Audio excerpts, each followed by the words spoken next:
Next one, before Pesach.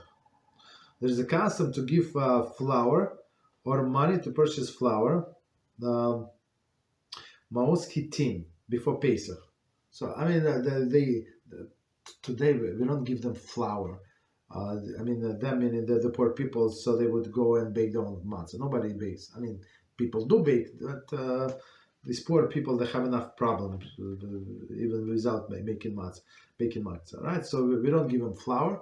We can give them matzah, ready matzah. We can give them food. We can then give them money, but that's a proper tzedakah, right? Maos Hitim, that's for I'm not sure when it started, but many centuries.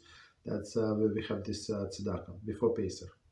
In order that the poor people should have food for Yom Tov. Okay. One of the reasons why the rabbis instituted this custom, especially prior Pesach, is that Pesach holiday is of freedom, and most people are at home with their families celebrating Yom Tov. Right? And it's not proper and honorable to Hashem that there should be hungry people at that time. Therefore, we give the poor enough food for Pesach so that they may celebrate with simcha. Okay, so let's read from the beginning, and we're going to explain. So this flour for Pesach, I'm going to skip. I'm going to start from here. And one reason that the rabbis instituted this custom, especially prior to Pesach, is that Pesach holiday is of freedom. And most people are at home with their family celebrating Yom Tov. Meaning on Pesach we have this custom that we don't go to somebody else's house. And even though some do, but or many people are trying to be careful not to eat in somebody else's house. Why they try to be strict? Maybe they're not as strict. Maybe, right? So it's some people don't trust. So it's normal in these days. The days of Pesach, do not trust the others, right? So everybody with their family, right? And it's not, and it's holiday of freedom. So Hashem said, "You're my people." Right, and I have a lot. Let's say I have enough for my family, and the other family is suffering. Right, so how is it fair? I have money to help, so I must help. It's not it should be nice. No, Hashem gave me money, for example, or gave people money. So why? So He can help. So we can help others. Right? Otherwise, like he said, you're my nation, but he's also, and she's also my nation. Why having chicken and they barely can afford like a machine matzah? That's not proper. Right? That's what we do. So and it's not proper and honorable to Hashem that there should be hungry people at that time. Right? He said, look, I gave you enough. You have to just distribute whatever I gave you, and I'm going to give you more. Don't worry.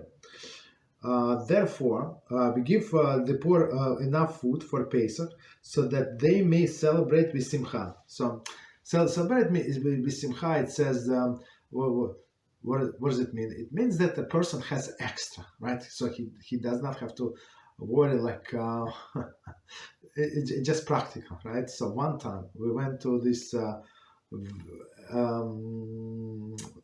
very religious neighborhood, Baruch Hashem, one of the most religious neighborhoods in the world, and in their supermarket, and we bought matzah. Everybody was buying matzah. It was expensive, but I said, let's buy from them.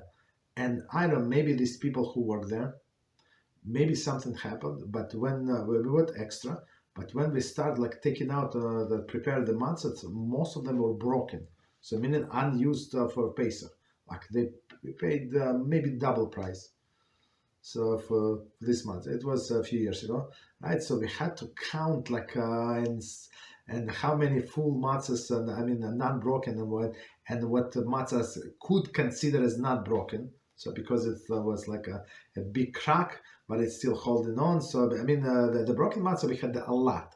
But the full matzahs not so many. So we don't go to that supermarket any longer. So that's it was actually twice in the past 10 years. So we stopped.